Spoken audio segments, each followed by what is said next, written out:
Hello everyone, welcome again to online session of Monologue classes. I'm Dr. Dinesh Kumar and I will take today's The Hindu news analysis. So today is 13th September 2024. Now we come to the first news. और first news है हमारी 5 states seek fair share of taxes cap on cess and surcharges. तो इसमें हम discuss करेंगे कि जो 5 state हैं जहां पर की बीजेपी की गवर्नमेंट नहीं है, वो अपोजिट पार्टी वहां पर रूल करती हैं, उनके स्टेट्स ने ये डिमांड करी है कि उनका फेयर कैप होना चाहिए सेस और सरचार्जेस में। अब यहाँ पर हम थोड़ा सा इस न्यूज को पढ़ने से पहले आगे बढ़ते हैं, थोड़ा समझते हैं। देखिएगा, एक टॉपिक है हमारे कॉन्स्टिट्यूशन में, this is known as center state relations. Center state के 3 तरह के रिलेशन होते हैं। पहला होता है लेजिस्लेटिव रिलेशन, यानी कि लॉ मेकिंग संबंधित। दूसरा होता है एडमिनिस्ट्रेटिव रिलेशंस, यानी कि प्रशासनिक संबंधित, जिसमें कि सेंट्रल जो गवर्नमेंट है वो स्टेट गवर्नमेंट को कुछ डायरेक्शन देती है। And third relationship is financial relationship. Financial relationship, ठीक है। अब यहाँ जो दोनों हैं, ये दोनों जो हैं, इनकी बात हम यहाँ नहीं करेंगे, हम केवल फाइनेंशियल रिलेशनशिप की बात करेंगे। तो जो फाइनेंशियल रिलेशनशिप होती है सेंटर और स्टेट के बीच में, उसका प्रोविजन ये होता है कि देखिए, जो ज्यादातर टैक्स लगाने की पावर है वो हमारे भारत सरकार के पास है, यानी कि यूनियन गवर्नमेंट के पास है, क्योंकि जो टैक्स है वो as a subject is given in the union list of the 7th schedule. अब जो टैक्स सारा आता है, तो उसके अगर हम फाइनेंशियल रिलेशनशिप की बात करें दोनों सेंटर और स्टेट में, तो कुछ टैक्सेस ऐसे होते हैं जो लगाती भारत सरकार है, लेकिन उसको कलेक्ट करते हैं हमारे स्टेट्स या कंसर्न स्टेट गवर्नमेंट। कुछ टैक्सेस ऐसे होते हैं जिसमें लगाएगी भारत सरकार, और कुछ प्रोपोर्शन जो है उसका डिवाइड कर लिया जाता है, जैसे कि 45% स्टेट लेगा और आपका जो रिमेनिंग 55% है वो लेगा सेंटर लेगा। इस तरह से टैक्स को डिस्ट्रीब्यूट किया जाता है।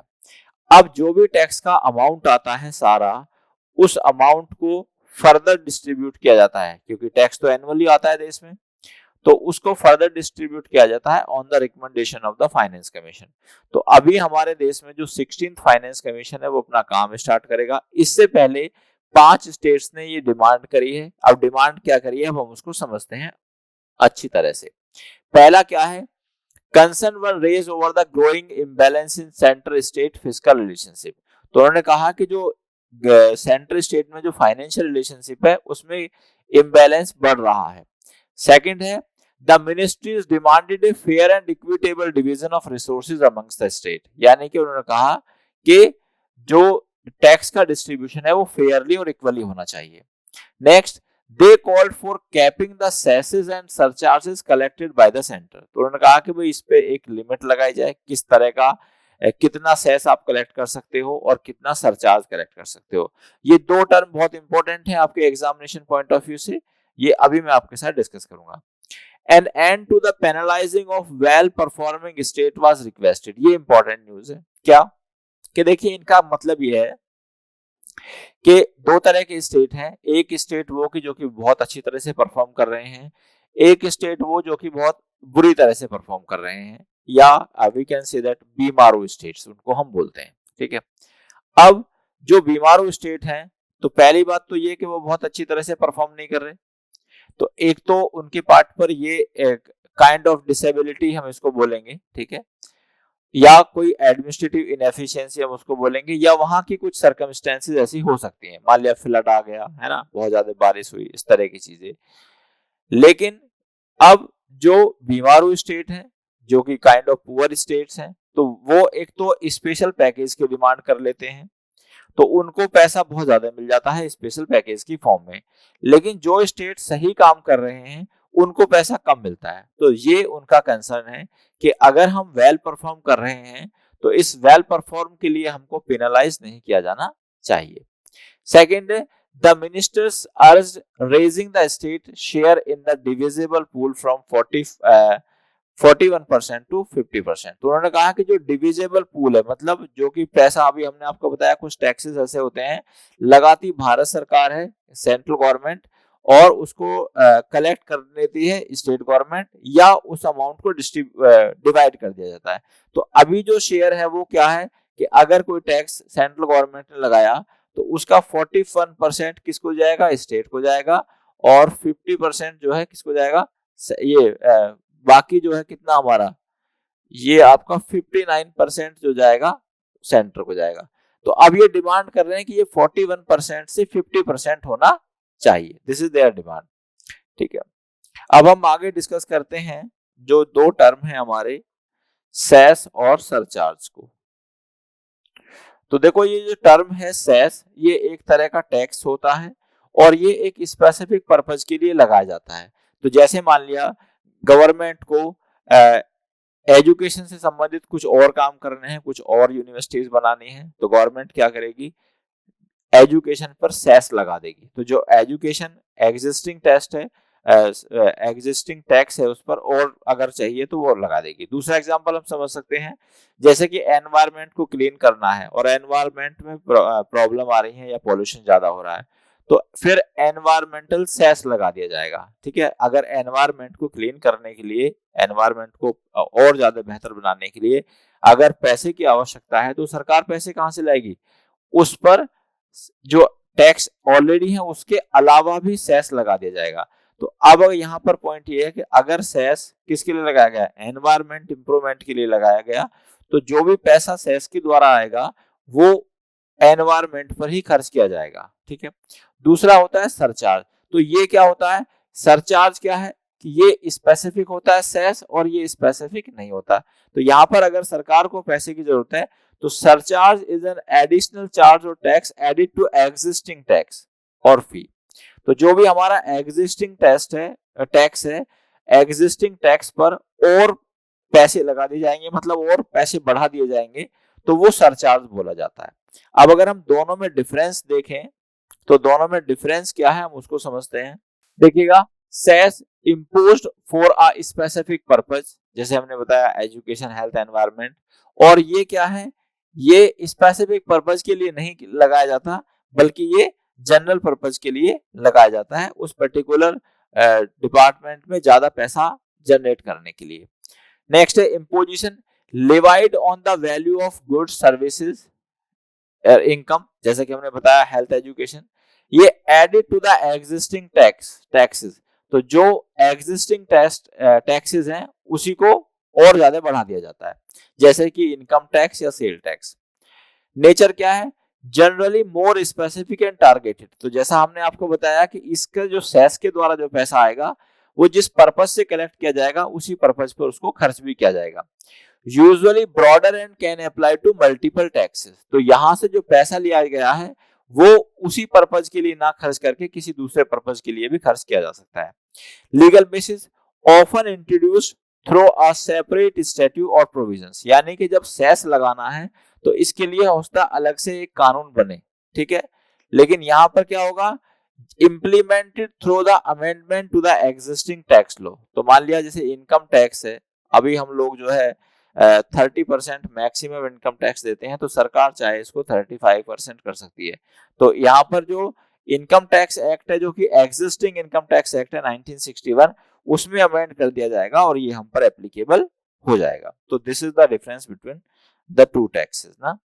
Now alleged involvement in crime not a reason to bulldoze property। अब यहाँ पर ऑनरेबल सुप्रीम कोर्ट ने इसका बहुत ही सीरियस नोट लिया है और कहा है कि देखिए, it is the cardinal principle of criminal law कि जब तक किसी पर्सन का guilt beyond reasonable doubt prove नहीं होता तब तक हम उस पर्सन को गिल्टी या कन्विक्ट नहीं कह सकते। अब जनरली होता क्या है, हमारे कई स्टेट्स में, पर्टिकुलरली यूपी में या और अदर स्टेट है, महाराष्ट्र या जहां जहां पर बीजेपी की सरकार है, वहां पर क्या होता है कि अगर किसी पर्सन ने कोई अपराध किया है या वो अलेज्ड एक्यूज्ड है, अलेज्ड एक्यूज का मतलब है कि उसका अभी नाम एक्यूज की लिस्ट में आया है और केवल नाम आने से ही क्या होता है कि उसके घर पे बुलडोजर चला दिया जाता है या उसकी प्रॉपर्टी पर बुलडोजर चला दिया जाता है। अब इस पर ऑनरेबल सुप्रीम कोर्ट ने एक सीरियस नोट लिया है कि आप केवल जो अलेज्ड एक्यूज्ड है उसकी प्रॉपर्टी पर बुलडोजर नहीं चला सकते। क्यों? क्योंकि पहली बात तो उसका गिल्ट अभी प्रूव नहीं हुआ है, और जब उसका गिल्ट प्रूव नहीं हुआ है तो आपके पास ये राइट कहां से आया कि आप उसको सजा दे दें, क्योंकि आप उसकी प्रॉपर्टी को डेमोलिश करके क्या कर रहे हैं, आप उसको पनिश कर रहे हैं। और पनिशमेंट कब मिलना चाहिए किसी पर्सन को, जब उसका अपराध बियॉन्ड रीजनेबल डाउट प्रूव हो जाए। तो ऑनरेबल सुप्रीम कोर्ट ने कहा है कि इस तरह की घटनाएं नहीं होनी चाहिए, इस तरह की किसी भी पर्सन की प्राइवेट प्रॉपर्टी पर बुलडोजर की कार्रवाई नहीं होनी चाहिए। क्यों? It is against the rule of law. Rule of law के अगेंस्ट कैसे हैं? क्योंकि हमारे आर्टिकल जो कॉन्स्टिट्यूशन का आर्टिकल 14 है वो रूल ऑफ लॉ या इक्वलिटी बिफोर लॉ की बात करता है। तो अब अगर किसी पर्सन को जो सजा है वो कानून के द्वारा दी जानी चाहिए, कानून के तहत दी जानी चाहिए। और अगर किसी पर्सन का केवल किसी अपराध में नाम आया है और उसका अभी अपराध सिद्ध नहीं हुआ है तो उसकी प्रॉपर्टी पर बुलडोजर चलाना is against the law. Apex court to deliver verdict on Kejriwal's bail plea today. तो यहाँ पर बेल जो है, न्यूज में वार्निंग में ये था लेकिन केजरीवाल जी को बेल मिल गई है। ठीक है, तो ऑनरेबल सुप्रीम कोर्ट ने केजरीवाल को बेल दी है, और बेल का जो बेसिस ये है कि जो सीबीआई है वो अननेसेसरी उनको जेल के अंदर रखना चाहती है। और जितने भी डॉक्यूमेंट थे, जो केजरीवाल जी के एडवोकेट है मिस्टर अभिषेक मनु सिंघवी जी, उन्होंने कहा है कि जो जितने भी डॉक्यूमेंट थे उन सब की एविडेंस ले ली गई है, और वो डिजिटल फॉर्म में और जो हार्ड कॉपी में दोनों में एविडेंस ले ली गई है। अब देखिए, जो जनरल बेल का रूल ये होता है कि किसी पर्सन को जेल में रखने के पीछे पर्पज ये है कि वो पर्सन किसी भी प्रकार से ट्रायल को अफेक्ट ना करे, इन्वेस्टिगेशन को अफेक्ट ना करे।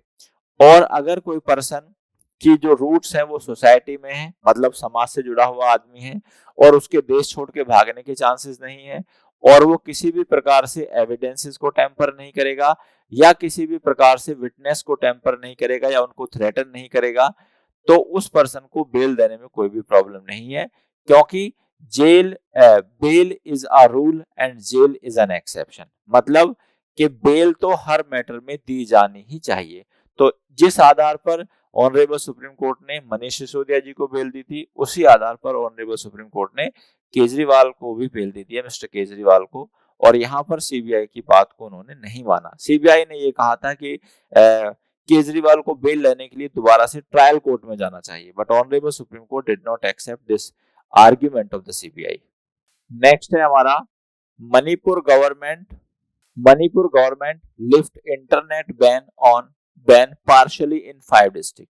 अब ये जो न्यूज है, ये न्यूज बहुत ज्यादा इंपॉर्टेंट नहीं है, लेकिन यहाँ हम आपको समझाएंगे कि जो इंटरनेट बैन किया जाता है किसी पर्टिकुलर एरिया का, तो उसके क्या लीगल कॉन्सिक्वेंसेस होते हैं। ठीक है, तो there was a decision of honourable supreme court in 2019 and the name of the case was Anuradha Bhasin versus Union of India.